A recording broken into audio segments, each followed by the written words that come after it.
Hey guys, in this video I'm going to talk about skill training. A lot of people ask me about what are the most important skills. What are the things that, what ways can you improve your skill training? What ways can you speed up your skill training? How can you train most effectively to make your character as powerful as possible or as capable as possible? And unfortunately it's a pretty big topic, and it really depends a lot on what you're doing and what you want to be good at. So if you're a PvP character, it's much different than if you're a industry guy.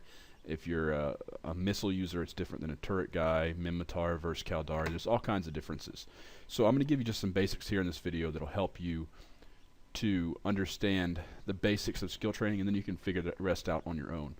The first and biggest tip I can give anybody to increase their knowledge of skills and better plan their skills is EVEMon. This program right here, EVEMon, if I can bring it back up, EVEMon is one of the best, if not the best, third-party program for EVE Online. It's not created by CCP, it's created by fans, I guess, and our players. And those players make it as a way to, it's a skill training planner, I suppose what you would call it. But it also has some other things you could do, like mineral worksheets, and I've heard somebody say that it helps you to dual screen EVE somehow. But anyways, it's mostly just a skill training planner. So first, before I get into how to use EVEMon, let's go into some core skills. So first of all, I'm going to make a new plan. Let's make this one Rifter, because Risky Shift is a Rifter pilot. Or he used to be back when I was can flipping, before they made can flipping obsolete, I suppose. So once you start a plan, you can come here to the skill browser. The skill browser has all the different skills listed. If you come in and you see an X, that means you cannot train that skill yet. You need prerequisites. If you click it, you see what the prerequisites are. I would have to get Corporation Management 2 to get Diplomatic Relations. If it's green, it means you can train it. Let's find some others. And if it has dots, that means that's the level you're at. 3 dots, level 3, 5 dots, level 5. So the first thing to do is to realize that your most core skills that come into play for PvP, or PvE for that matter, really come under a couple categories. For every ship in the game, there are some skills in electronics that are very important, engineering that are very important, mechanics, and then spaceship command depending on what you fly, and of course navigation, which should not be overlooked. Some of those skills might be for electronics. If you want to be able to use webs and points, then you need, what's it called? It's been a long time. Propulsion jamming. You need propulsion jamming to be able to run a web or a point, disruptor or scram. And every level you get of that gives you a 5% reduction to capacitor needed to activate the module. So it makes your cap more stable. And you can go through here, and there's some other things that might help you. Long range targeting, if you're in a long range ship or a kiting ship, that gives you more targeting range. Electronics gives you more CPU output, helps you to fit better. So you can see there's a lot of core skills. I mean, probably the most core skills would be your fitting skills, like electronics and engineering. Those are pretty core, so I'd get those to level 3 or level 4 pretty fast. After that, shield management, shield operation are great ones. And you come down to mechanic, and things like mechanics, which is 5% to structure, and hull upgrades, 5% to armor. Those are all good skills too. But really, I can't go over them all right now. I don't have time. It would take me 30 minutes to make this video if I went over every single skill. But what I'd rather you do is go and look through each one of these categories and just look at all the different skills. Look at what they do and realize which ones are going to be the best to train. Some of these are just capacitor. If you're not really low on capacitor, they're not that important, but you'll see acceleration control. That's 5% to speed, so that's a pretty important skill. That's one you should try to get up pretty fast, but you also should look into navigation and trying to get that up to level 4 or level 5 as quickly as possible, because that's a good one of 5% speed. So there's all kinds of skills, but what you want to do is you want to go through each category and look at what you can train. So I could train that, no need to for a Rifter, but you can see it's green, so I could train that if it was some benefit. And then what you want to do is you want to go and find a category, go to a station that sells skill books, and find a category, let's say gunnery, and then go through and look at all the skills you might want and go ahead and buy those skills and start training them. So if you don't have surgical strike yet, buy that, train it up to level 3, and just go through and get them all, like every skill that could have any benefit for you, go up, train it to level 3 or level 4 really quick. Maybe just in one day, train 20 skills to level 2 or level 3, and that's going to give you a good base to work from, and probably the quickest way to improve your character's skills and performance is to just go through and level 2, level 3 tons of skills if you're very new. If you're an old character, it doesn't hurt to go through here and make sure you've got everything that's going to help you. So the next tip would be, as early as possible in the game, pick a team. So what I mean by pick a team is pick gunnery or go team missile. So team gunnery, team missile. Which one of those are you going to do? One of the biggest improvements to PvP I noticed was when I stopped cross-training both of them, and I decided I'm just going to focus on gunnery, and that was with the Baden, not risky shift. But I went with the Baden, and I level 5'd every single skill just about in gunnery that had any effect on any of my ships. By doing that, I was able to vastly increase the amount of DPS I was able to put out on targets and increase my odds of winning in most fights. So the more DPS you put out, the better chance you have of winning. The more DPS you put out, the faster the target dies, and the more likely you are to get out before all his buddies arrive, that kind of thing. So pick a team. Doesn't matter which one, gunnery or missiles. I prefer gunnery, but that doesn't mean missiles are bad. Missiles still have a lot of possibility right now, with like heavy assault missiles being probably the top, and some people are saying cruise missiles might be good in the future. But right now, I'd say pick one of these two and stick with it and try to really focus on that one area. The more you spread out and don't focus, the less effective it's going to be. So try to focus. So let's see what else. Next, I would say pick a ship. So if you're talking about focus, you want to focus on a ship. So for Risky Shift, his ultimate goal is to be a good wolf pilot. But starting with, I'd rather have him like as a good rifter pilot. So if you can see here, I've already made a plan for a better rifter. And I went through some of the skills and looked at what could help. Based on this fitting in EFT for armor, you can see it's just a basic armor fit with a tracking disruptor. So what I was looking at was a cool trick you can do in EFT is you can go through and right click. That's a Baden 21, I don't want that one. Alright, Risky Shift. You can right click on something and you can change effective skill, and you can see which skills affect that module. So I see that if I get these to level 2, that's going to help me. And I mean, let's say I took what's my weakest? Explosive. So just to show you the effect, if I made it level 5, you see it goes to 30, 35, and that's from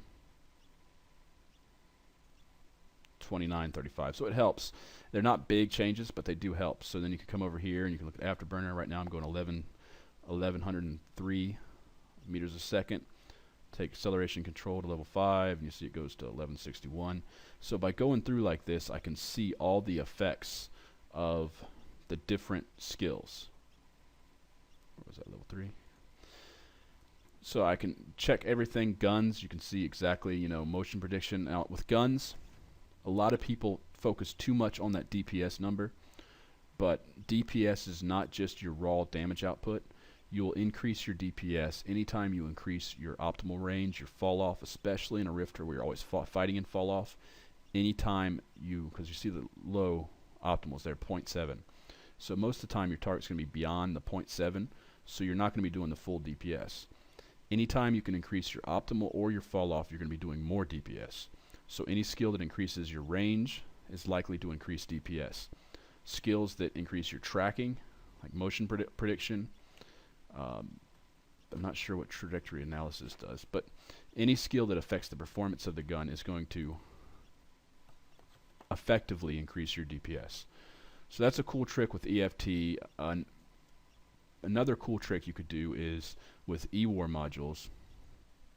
you can use the projected effects, and I can say, well, the tracking on this right now is, well, let's just go all the way. Let's open up a DPS graph,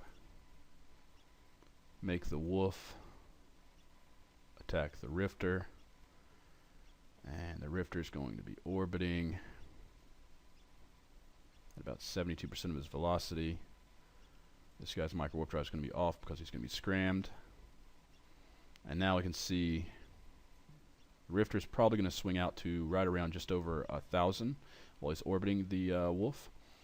And if we take our tracking disruptor and we put it on a projected effects on the wolf, you can see 7 DPS. Now let's uncheck that. So I'm doing 30, or he's doing 30 DPS to me. That's what this is showing, how much DPS the wolf is doing to the rifter. Once the wolf turns on, once the rifter turns on his tracking disruptor on the wolf, the DPS drops from 30 to 7. So you can see how effective your EWAR is. Then you can take that one step further, and I'm not sure if this skill affects it, but let's say we had that. Turret destabilization, yeah, it does. So it's turret destabilization level 5, and you can see how much more that skill will make the tracking disruptor more effective and thus reduce the incoming DPS. Let me put this back the way it was before I forget, because I haven't trained that yet. But that's a cool way you can also see how skills affect things. So let's pull up the skills again. And so then next, let's say I want to create a new plan for my wolf. So I've got the rifter pretty awesome. I'm ready to move up to a wolf. So I'm going to create a new plan called wolf. I'm going to go up here to ship browser. I'm going to go to frigates, advanced, assault, Minmatar, wolf, or you can just type wolf right there in the search box. And you can see right here required skills. I'm going to go ahead and add all.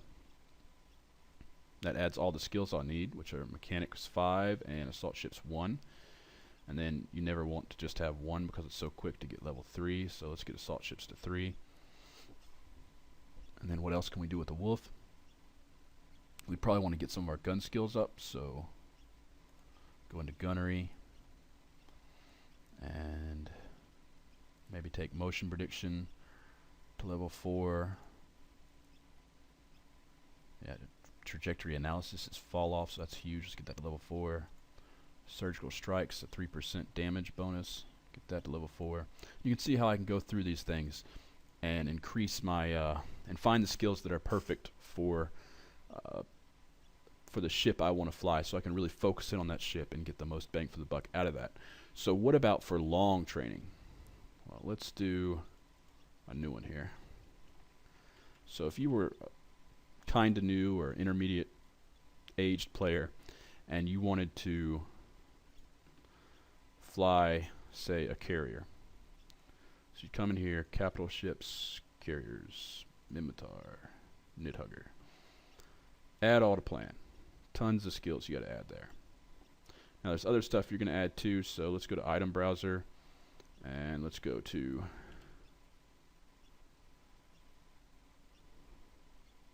fighters. That one's good enough. Add those so you'll be able to use fighters. Then what else are we going to need? We're going to need to be able to use the capital armor repair.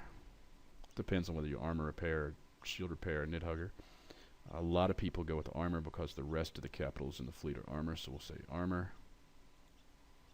Then you're going to need a remote armor repair. Gotta add those to the plan. And maybe you want a triage, so you get a triage module. Add all that to plan. And what else could you use? I think that's pretty good. Maybe you want a shield transfer just for fun.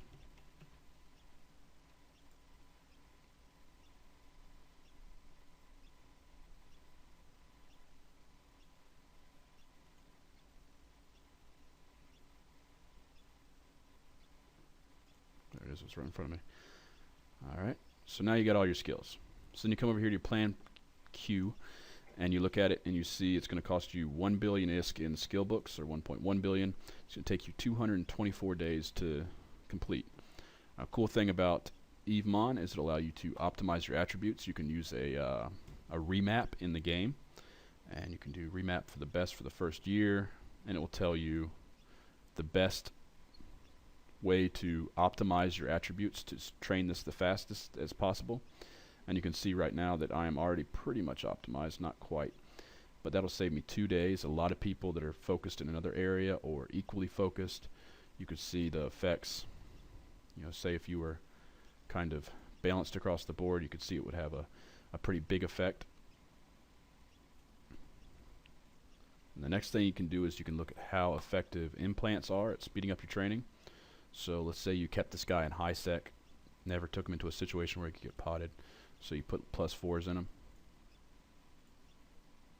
and you can see what the effect of that's going to be. You can see that +4s would give you a 36-day, would increase your training time or decrease your training time by 36 days.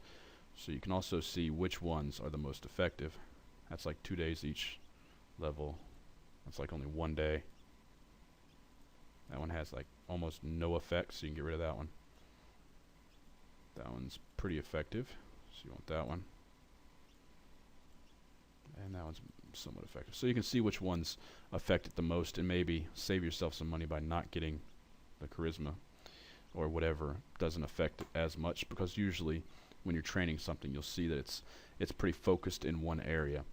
Another way you could look at that is if you had multiple remaps, which a lot of people do because they haven't used them yet. If you have multiple remaps, you could do something like a vagabond plan. And let's just make this fast here. Vaga.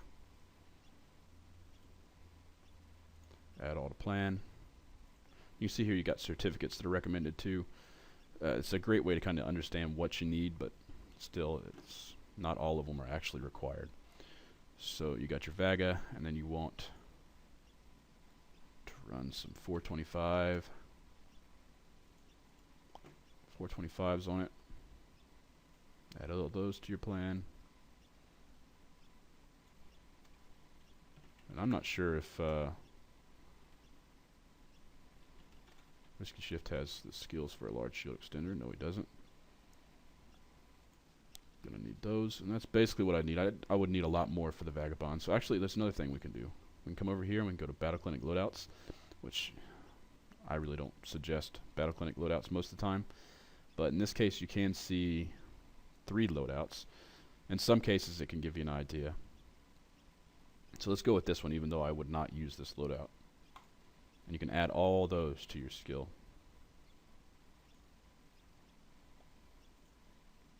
So now we've got a pretty good Vaga plan here. Obviously, you'd take more time and be more careful when you were setting it up, but I'm trying to just get the point across as quickly as possible. So if you had multiple remaps, there's a way you can come in here and you can use remapping points that you set. And you can basically change what points you're going to remap so that you can focus in on skills like this that are perception, secondary willpower. That's the most important stats for that. And then maybe something else like energy grid upgrades. You could come through and see that that's intelligence and memory, and you could sort your skills so that it's most effective for multiple remaps. But that's a little bit more complicated, and I actually don't exactly know how to do that, so you'd have to figure that out. But it's there and it's possible. But beyond that, use EVEMon to plan your skills. Focus in on certain things. Don't go all over the place. Don't train Caldari for the Drakes and then turn around and try to train Mimitar for Hurricanes. And the more you focus, the faster you're going to progress, and the faster you're going to be able to get to a level of skill points and character effectiveness where you're going to be able to compete with other players and be good in PvP. So a lot of people contact me and say, well, I'm only 3 months old. How am I supposed to compete with a guy that's 3 years old? And it's really easy. All you have to do is focus your skill training, get good in one ship, and then use better tactics and fly better and better execution, and you'll beat the guy. I mean, you're not going to win every time, obviously, but once you focus in your skill training on one specific ship or one specific area, you'll notice that you're able to be much more effective in PvP. So that's it for the core skills skill training video. If you have any questions, you can post them in the comments below and I will answer them for you.